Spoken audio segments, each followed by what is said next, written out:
The BF Goodrich Motorsport Australia Off-Road Championship reaches the halfway mark of its 2024 season with the Loveday 400 in South Australia. And it comes off the back of a thrilling Think Desert race that saw Bo Robinson clinch that elusive King of the Desert crown. It places the West Australian perilously close to the lead of the championship standings, with only 12 points separating he and title leader James Cook. Crucially, Cook would be a non-starter in Loveday, leaving the door wide open for Bo Robinson. The reigning AORC champion Travis Robinson will be looking to bounce back after a difficult showing at Finke, currently 7th in the title race. Located in the Riverland region, 2 hours east of Adelaide, the Loveday 4x4 Adventure Park plays host to the Loveday 400. Situated amongst 8,000 acres of private property, it's the perfect place for crews to work and rest across the weekend. With the start-finish line situated in front of the Loveday Tavern, it's the perfect place to be for spectators too.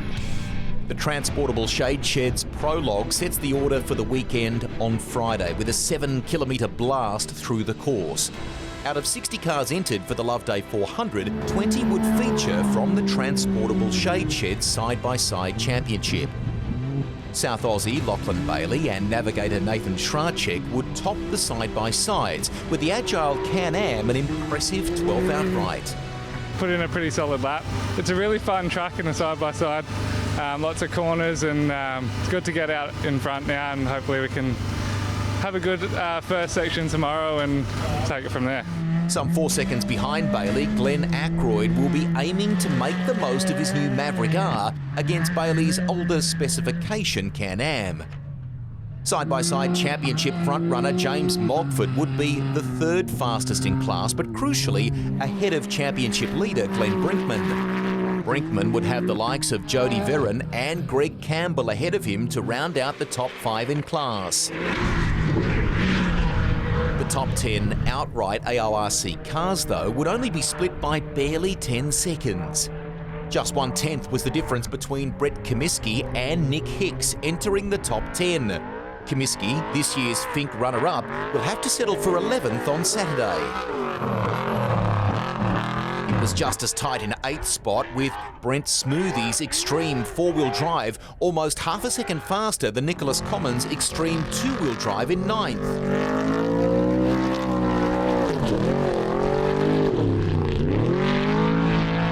2024 Finke Desert Race winner Bo Robinson had to settle for 7th, with hometown hero Toby Waitley topping the Extreme 2-wheel drive class in 6th. Waitley would set an identical time to reigning off-road champion Travis Robinson, who was a steady 5th. Dominating the Pro Light class so far in 2024, Mel Brandle was again mighty in 4th.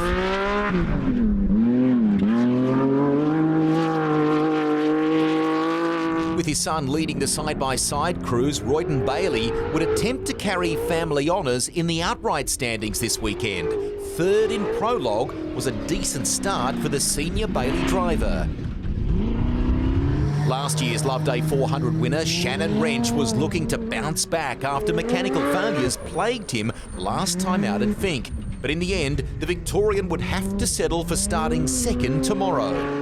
Ahead would be father-daughter duo Aaron and Chelsea Habe, winners of the 2022 edition of the Loveday 400. Their pro buggy was scintillating through the short course, the only crew to set a sub-4-minute lap time, taking the Transportable Shade Shed's Prologue honours. Yeah, look, it was a pretty cool lap. It was certainly going very fast and a little bit messy some spots, but overall it's a awesome little Prologue there, and very happy.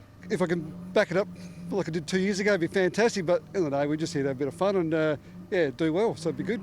The Habe's result also sees 5 South Australians inside the top 10 in Prologue. Next, 200 kilometres of rugged terrain awaits crews on Saturday, with the event split between 2 heats, beginning with 2 laps totalling 40 kilometres as we get set for race day at the 2024 Loveday 400. While Aaron and Chelsea Habe were fastest in Friday's Transportable Shade Sheds Prologue, they wouldn't be the first crews to launch out in front of the Loveday Tavern. Saturday sees two sections split between two separate heats, beginning with the lower seeded crews after Prologue. Daryl Nissen would be the first car off the line aboard the Pro Light. Wet conditions weren't on the cards for Saturday morning's running of the Loveday 400, but the lack of dust would help some of the early crews. Starting third in Heat A, New Zealander Boston Morgan-Horan improved after a difficult showing in Prologue. Horan moved to 10th outright after just 80 kilometres of running in the damp conditions. Joshua Ferguson and Jordan Anderson would be the fastest crews in Heat A, with an impressive 52-minute race time, good enough to place them 5th outright. With the sun now breaking through for the faster Heat B group and fresh from his runner-up finish in the Fink Desert race, Brett Comiskey began his climb up the order, 9th.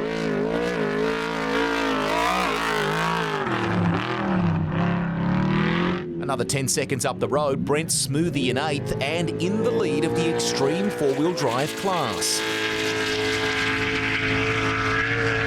Nicholas Commons also climbing up to 7th outright, benefiting from a couple of big-name stars falling by the wayside.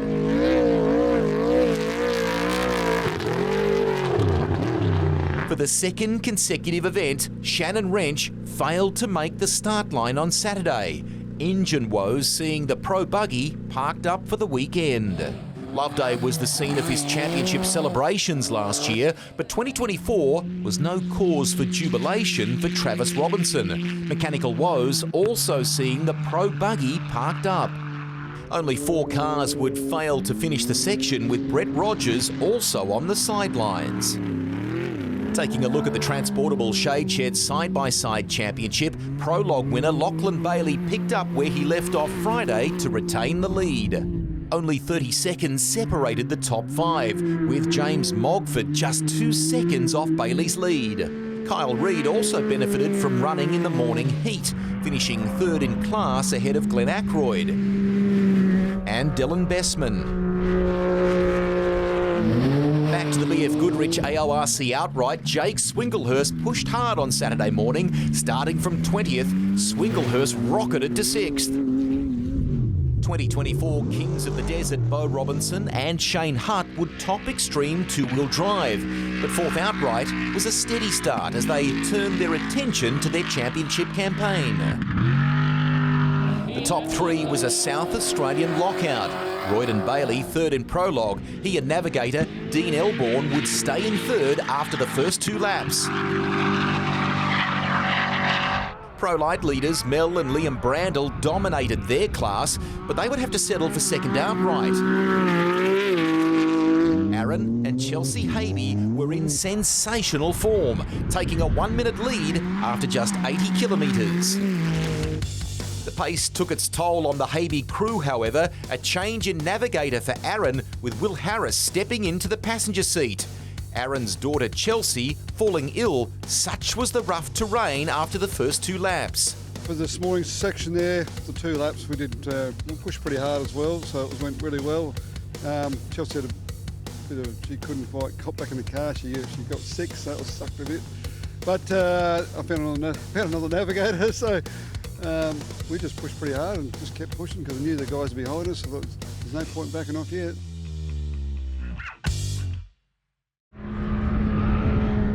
Three more laps await crews on Saturday afternoon, with a 120-kilometre marathon to test even the most reliable of cars. Sitting in 2nd after the first section, Pro Light leaders Mel and Liam Brandle would plummet down the order to 9th outright. Still in the lead of the Pro Light class, their gap to Benjamin Falk in 10th outright would fall to just 3 minutes. Bo Robinson would also fall to 8th outright by the end of Saturday. The trophy truck stuck in gear right as they began their final lap of the day. Robinson and Shane Hutt would finish Saturday, but their crew would keep going well into the evening. Yeah, it's I mean, honestly, we're pretty hard on the gear. You know, like it's pretty tough out here, and it's been a tough year. We're doing plenty of racing, and It's probably the first real mechanical we've had, so we're thankful it was on the last lap there, and we just sort of babied it in, and no, realistically we're no worse off for it as far as the championship goes. Jake Swinglehurst would drop one spot to 7th by the end of Saturday, but he still fared better than teammate Thomas Swinglehurst, who failed to finish the day's opening section. Nick Hicks was equally lucky and unlucky on Saturday. As he approached the final corner of the day, the buggy rolled onto its side. The South Aussie would fall to 43rd. Checking in with the Transportable Shade Shed side-by-side championship now, and the rugged terrain failed to slow down the pace up front. Lachlan Bailey and Nathan Strachek would finish the day in the lead, but by the slimmest of margins, just 1.5 seconds separating Bailey and Glenn Ackroyd. It's getting really rough in this thing right now, so I think the Maverick R with that Glenn has, it's going to hold up in all this rough, so I think we'll be battling to keep in front of him, but we're in it for the championship at the moment. It was a solid Saturday for Ackroyd, who debuted his new Can-Am last time out at Fink, but after hitting a tree stump at Fink, it was a tough initiation for the Ackroyd crew. A minute behind the leaders were James and Michael Mogford, third in side-by-side pro. Yeah, it was good. Our first section was really good. I think we only had like a second behind Bailey. Bailey pushed really hard. He knew we were going to be hunting him. And in the second one, it was just rough. That track's getting really bad. So it's a fine line between pushing to the win, but also we've got 200 Ks to go tomorrow. It was a tough Saturday for the championship leader, Glenn Brinkman. He and Jacqueline Hughes finishing 11th in class and 27th outright. Returning to the outright battle, just 15 seconds separated the top 3 extreme two-wheel drive runners, with Nicholas Commons in 6th. Boston Morgan-Horan continued to outpace the Heat A runners, setting a blistering time to vault his way up to 5th by the end of Saturday. But piloting the 2023 Fink Desert Race winning trophy truck, Brett Comiskey and Corey Cooper enjoyed a dream run on Saturday to lead the extreme two-wheel drive class. They'd end Saturday 4th overall. But Loveday was pro-buggy territory on Saturday. Despite a change in navigator, it didn't slow Aaron Habe, the South Australian stunning the field to set a time 3 minutes faster than anyone on Saturday afternoon. Slippery to start off with, but it tacked up quite nice in that second section, and it's definitely roughening up now, so yeah, it's going to be pretty rough tomorrow. Look, we'll push hard again, so we'll just keep pushing until we either break it or get there, so that's the plan. 4 minutes behind, Royden Bailey and Dean Elborn were pleased to make the finish on Saturday aboard their pro buggy. Yeah, we've had a really good day. This morning I had struggled with the car, it was just really wet, we had so much traction, it was hard to get through the corners, but really felt good then. We're going pretty hard, and we made a pass on Mel Brandwell, and yeah, we had no problems at all. It's a fantastic day so far. And taking advantage of an earlier running position, Joshua Ferguson and Jordan Anderson were a surprise appearance inside the top 3 overall, as the Victorian makes the switch from side-by-side machinery to an outright pro buggy. Very happy with it so far. Prologue terribly, so yeah, didn't have a lot of confidence going into it, but yeah, found our groove pretty quick, and yeah, very happy.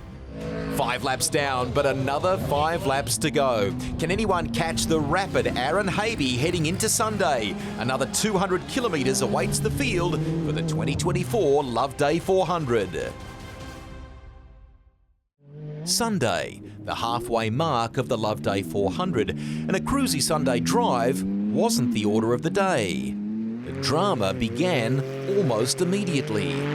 Pushing hard all weekend, the rough terrain proved all too much for the Habe Pro Buggy. After 1 lap on Sunday, his motor cried no more. Thought we were going to have a nice clean run today, but dust free to start off, and the car was absolutely motoring like you wouldn't believe. I was having a good time there, but yeah, unfortunately our day ended on the second lap, and I think we lost a bit of oil pressure, and there's a hole inside the blocks. That sucks. An impressive third at the end of Saturday, pro buggy newcomer Joshua Ferguson was also out of the Loveday 400 with mechanical issues. Blew a power steering hose today, so yeah, didn't get too far in. It was all over. Yeah, got nothing to repair it, so yeah, all done. Thomas Swinglehurst was another out on Sunday after this rollover. Remarkably, rolling the Pro Buggy in the identical section of his brother Jake in the 2022 edition of the race. It was a more positive run in 2024 for Jake Swinglehurst though, 5th in Section 3. Despite the Loveday course dramatically chopping up, the Transportable Shade Shed side-by-side championship runners were setting incredibly fast times in the penultimate section. The side-by-side leader at the end of Saturday, Lachlan Bailey's prediction of falling down the order came to fruition, finishing 10th outright in Section 3, but still in podium contention. Glenn Ackroyd gained almost 12 seconds over Bailey in 9th outright. But fastest of all side-by-side runners was James Mogford, a mighty 7th outright, pulling a minute over Bailey and Ackroyd. Hard work paid off from Bo Robinson's crew on Saturday evening, fixing their gearbox issues from Saturday. The trophy truck survived a rough Sunday morning, 4th. Royden Bailey would be elevated as the leading Pro Buggy, 3rd overall for the section. And while it was Pro Buggy territory on Saturday, it was becoming the domain of the trophy trucks on Sunday. Boston Morgan-Horan had quietly chipped away all weekend, and his efforts were now rewarded with the fastest time for Section 3, some 30 seconds quicker than Brett Comiskey. The New Zealand crew of Boston Morgan-Horan and David Morgan are now in prime position for a potential race victory.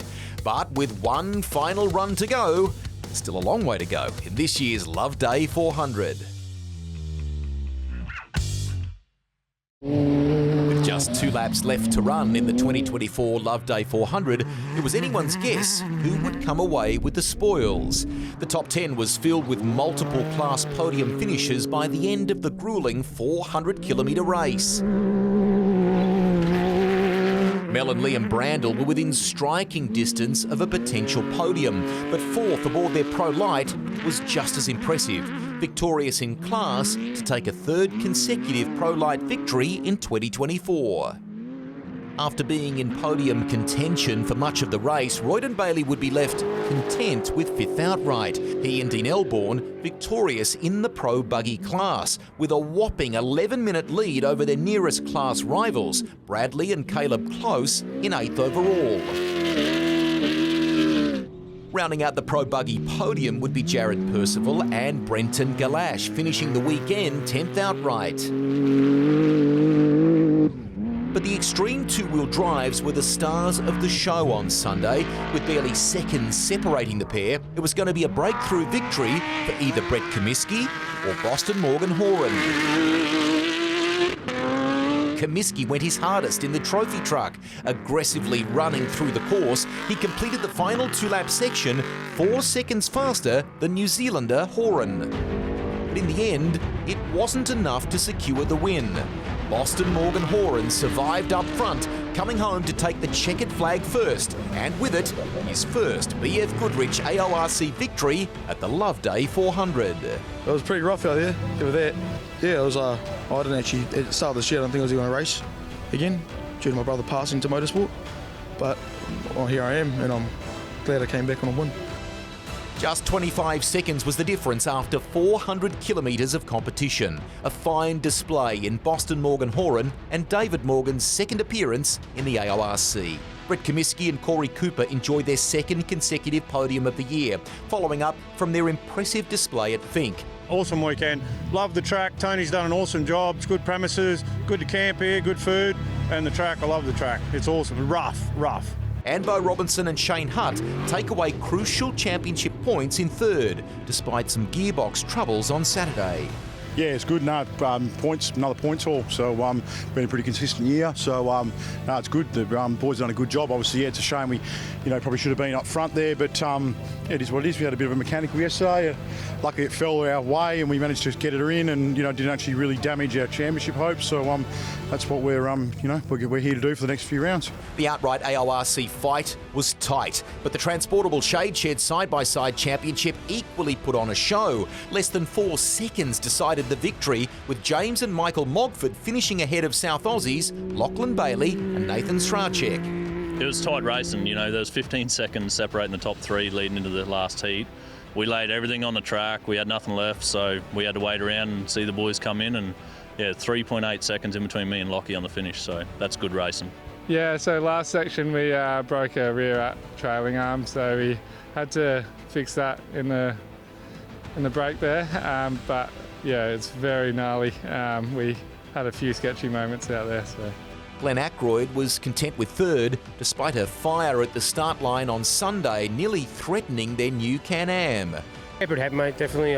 First race would have been nicer, but unfortunately at the start line we had a bit of a fire under the back, so lost a bit of time getting out and back in again, so is what it is. I was getting the back, we had a bit of a heat shrink on it. I think we were sitting there for idle for about 20 minutes, obviously, and just must have started smouldering, and so told us to get out, put it out, then get over extinguisher, back in the car again, so I lost about 3 minutes, I think, roughly. For a full list of class results and championship points, visit aorc.com.au. Next on the calendar, the championship heads to the Sunshine State, Charters Towers in Queensland, for the penultimate round of the 2024 season, the Markwell Group Gold City 450, on the weekend of August 30 to September 1. Until then, for the team, it's bye for now.